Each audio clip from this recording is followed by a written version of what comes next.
Hello everyone, स्वागत है आप सभी का आरंभ एकेडमी में। हमने इससे पहले हिंदी का विकास एवं इतिहास कंप्लीट कर लिया था। आज से हम वर्ण रचना या वर्णमाला कंप्लीट करेंगे। तो चलिए सबसे पहले देखते हैं वर्ण की परिभाषा, देखते हैं कि वर्ण क्या होते हैं। तो मुख से निकलने वाले प्रत्येक सार्थक का अर्थ क्या होता है? जिसका कुछ अर्थ हो। ध्वनि को वर्ण कहते हैं, इसलिए ध्वनि को अभिव्यक्ति की या भाषा की सबसे छोटी इकाई माना जाता है। देखिए, जो वर्ण होता है वह क्या होता है? तो हमारे मुख से जो ध्वनि निकलती है ना, उसे क्या कहा जाता है? वर्ण कहा जाता है। और ध्वनि को ही अभिव्यक्ति या भाषा की सबसे छोटी इकाई माना जाता है। किसे माना जाता है? ध्वनि को माना जाता है। इसकी दूसरी परिभाषा, भाषा की सबसे छोटी इकाई ध्वनि। इस ध्वनि को वर्ण कहते हैं। अगर क्वेश्चन ये पूछता है कि भाषा की या अभिव्यक्ति की सबसे छोटी इकाई क्या है, तो आंसर हो जाएगा ध्वनि, और ध्वनि को वर्ण कहते हैं। इसके उदाहरण आ, का, ला, मा। जो देखिए, वर्ण किसे कहते हैं? वर्ण ये आ, का, ला, मा, ये क्या है? तो यह वर्ण है। अब ध्वनि, ध्वनि भाषा या अभिव्यक्ति का एक माध्यम है। ध्वनि की परिभाषा क्या होगी? ध्वनि भाषा या अभिव्यक्ति का एक माध्यम है। नोट, भाषा की सबसे छोटी इकाई ध्वनि है। इस ध्वनि के लिखित रूप को वर्ण कहते हैं। देखिए, जो भाषा की सबसे छोटी इकाई क्या है? वह ध्वनि है, और ध्वनि के लिखित रूप को हम वर्ण कहते हैं। यानी कि जो हम मुख से ध्वनि निकालते हैं उसके लिखित रूप को क्या कहते हैं? तो वर्ण कहते हैं। उदाहरण देखिए, सबसे पहले हमारे मुख से देखिए ध्वनि निकली। ध्वनि कहाँ पर? वायु के माध्यम से उसका संप्रेषण हुआ, है ना, और उसके लिखित रूप को क्या कह दिया? तो वर्ण कह दिए।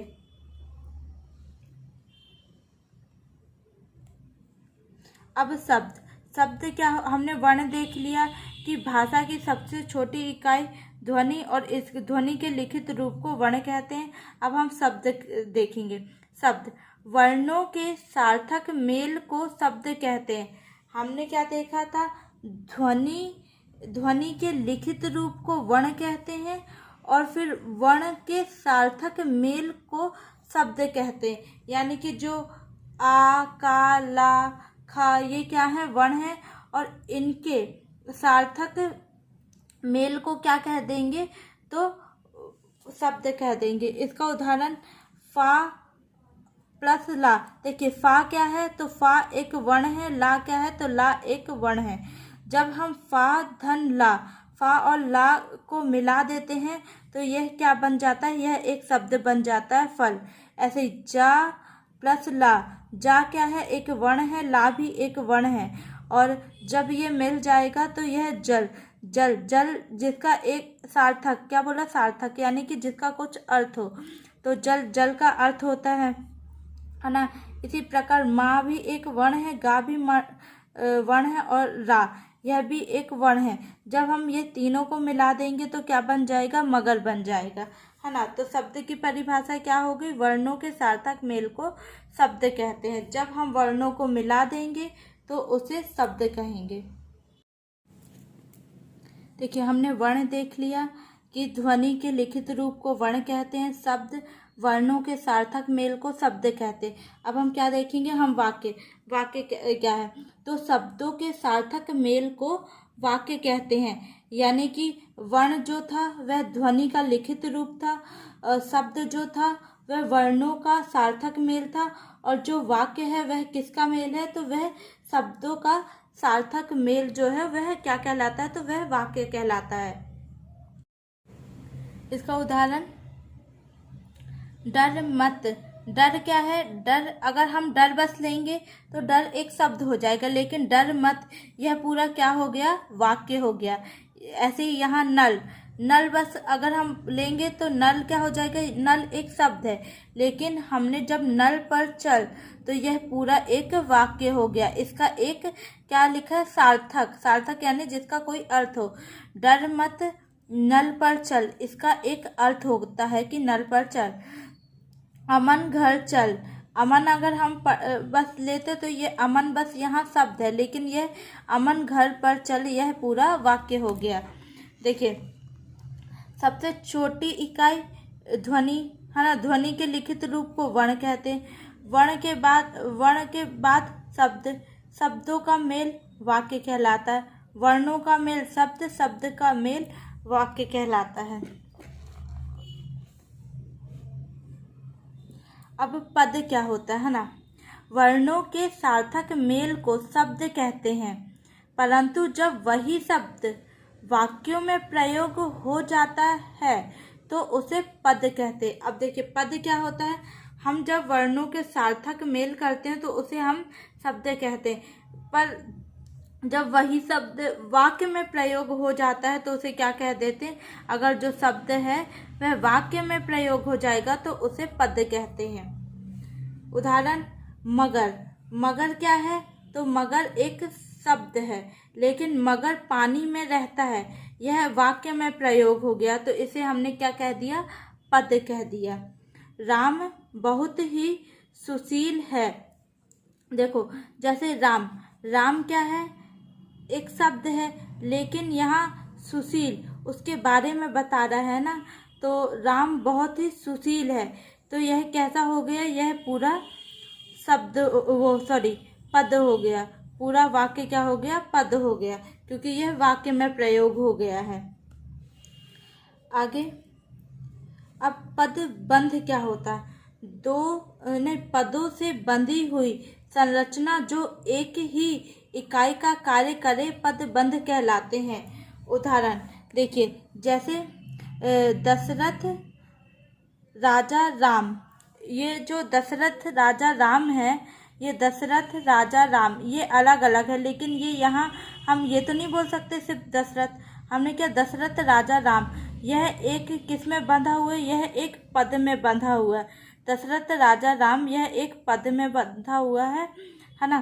तो ने रावण को मारा, तो यह एक पद में बंधा हुआ है ना, तो ये क्या हो जाएगा, ये पद बंध हो जाएगा।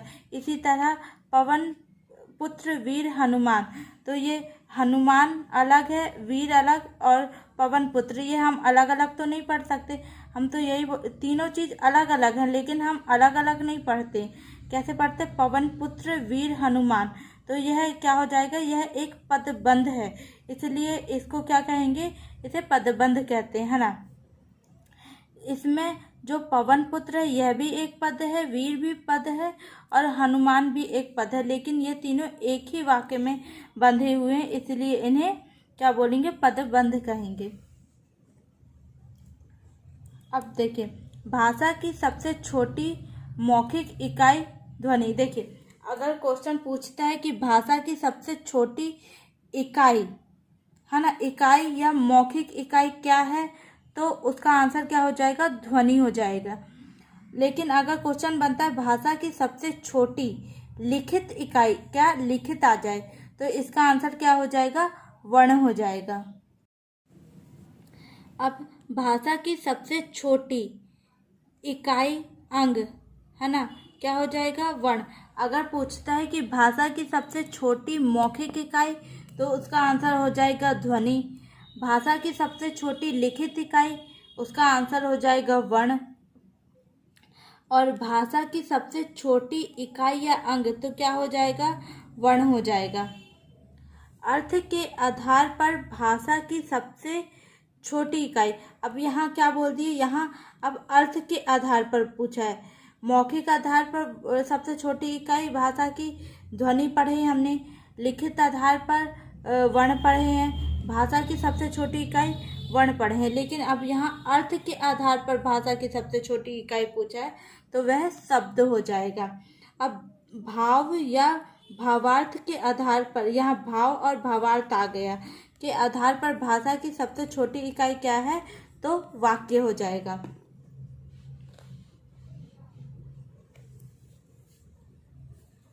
अब हम वर्णमाला पढ़ेंगे, है ना। देखिए, वर्णमाला किसे कहते हैं? वर्णों के सुव्यवस्थित समूह को क्या कहते हैं? तो वर्णमाला कहते हैं। लेखन के आधार पर वर्णों की संख्या कितनी है? तो 52 है। कैसे 52 है? जिसमें 13 स्वर हैं, 35 व्यंजन और 4 संयुक्त व्यंजन हैं।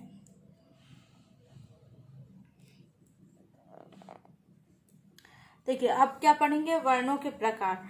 वर्ण के प्रकार। वर्ण दो प्रकार के होते हैं, एक तो स्वर, दूसरा व्यंजन।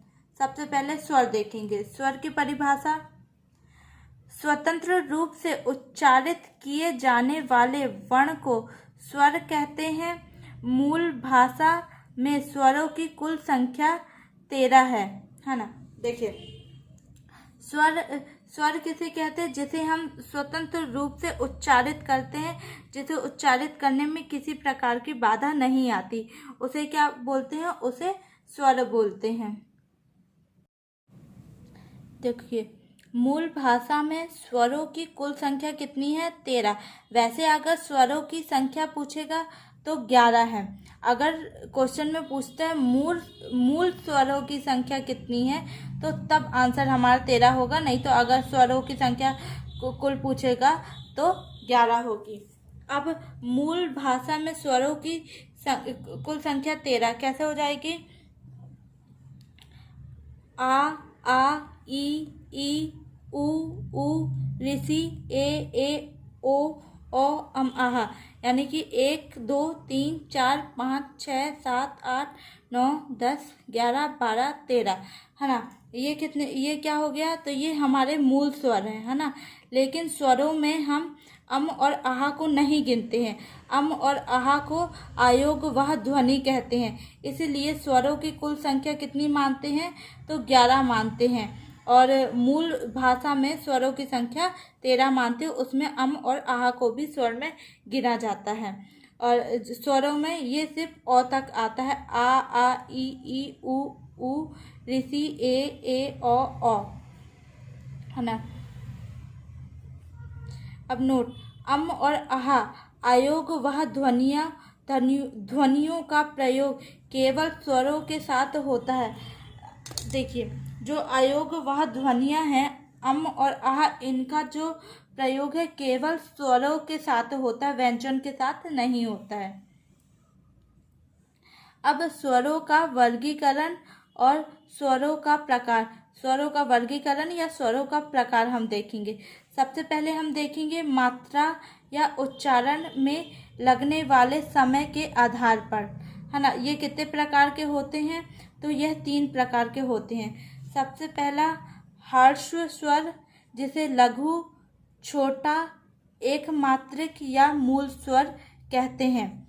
दूसरा क्या है? दीर्घ स्वर, जिसे गुरु स्वर, बड़ा, द्विमात्रिक या संधि स्वर कहते हैं। देखिए, अगर लघु का विलोम, देखिए छोटा का विलोम क्या होता है? बड़ा। लघु का विलोम क्या होता है? तो गुरु होता है। यहाँ से 2 चीज निकल आई। लघु का जो अगर विलोम पूछेगा तो गुरु होगा, और गुरु का विलोम क्या होगा? लघु होगा। और तीसरा प्रकार क्या है हमारा? प्लुप्त स्वर। सबसे पहले हम ह्रस्व स्वर देखेंगे। देखिए, वे स्वर जिनके उच्चारण में कम समय, एक मात्रा का समय लगता है, उसे क्या कहते हैं? तो उसे ह्रस्व स्वर कहते हैं। इसमें कौन कौन से वर्ण आते हैं? तो इसमें आ ई उ ऋषि, है ना। यानी कि जो छोटा आ है, छोटी ई, छोटा उ और ऋषि जो है, ये क्या है? तो यह ह्रस्व स्वर हैं। हमें देखिए, जो आ ई उ है, इसे बोलने में हमें ज़्यादा टाइम नहीं लगता। आ ई उ बहुत कम समय लगता है ना। तो ये क्या हो जाएंगे? ये ह्रस्व स्वर हैं। ह्रस्व स्वर की संख्या कितनी है? तो इनकी संख्या कितनी है? 4 है। देखिए, ह्रस्व स्वर की एक और परिभाषा क्या है? वे स्वर जिनका विच्छेद नहीं होता है, उनकी संख्या 4 है। देखिए, ह्रस्व स्वर क्या है?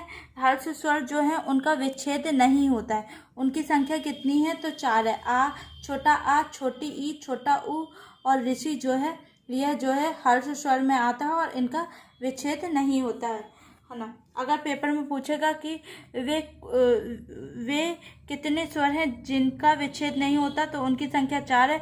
कौन कौन से हैं? तो छोटा आ, छोटी, छोटा ऊ और ऋषि जो है इनका विच्छेद नहीं हो सकता है। अब क्या है? दीर्घ स्वर वे स्वर जिनके उच्चारण में हर्ष स्वर से अधिक 2 मात्रा का समय लगता है। हमने अभी देखा था जो हर्ष स्वर लघु स्वर या एक मात्रिक स्वर जो था उसमें हमें 1 मात्रा का समय लग रहा था, लेकिन दीर्घ स्वर में हमें कितनी मात्रा का समय लग रहा है? तो 2 मात्रा का समय लग रहा है ना। दीर्घ स्वर में कौन कौन से वर्ण आते हैं? तो बड़ा आ, बड़ी ई, बड़ा ऊ, ए, ओ और ओ, है ना। ये जो वर्ण है ये किस में आते हैं? तो ये जो है ये दीर्घ स्वर हैं, जिन्हें बोलने में हमें हर्ष स्वर से थोड़ा ज़्यादा समय लगता है। इनकी संख्या 7 है। अब ए, ओ और ओ जो है ये क्या है? ये चारों जो हैं ये संयुक्त स्वर हैं, जिनकी संख्या कितनी है? तो 4 है। अगर पेपर में ऑप्शन में ए, ओ और ओ दिया रहे और क्वेश्चन में पूछे कि संयुक्त स्वर कौन सा है, तो ये चारों कौन से हैं? संयुक्त स्वर हैं।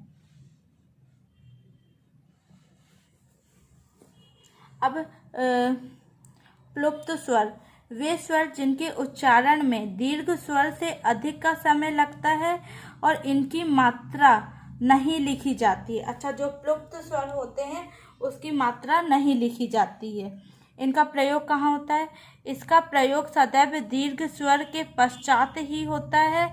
याद रखना, जो प्लुप्त स्वर होता है उसका प्रयोग जो होता है हमेशा दीर्घ स्वर के पश्चात होता है, यानी कि बाद में होता है।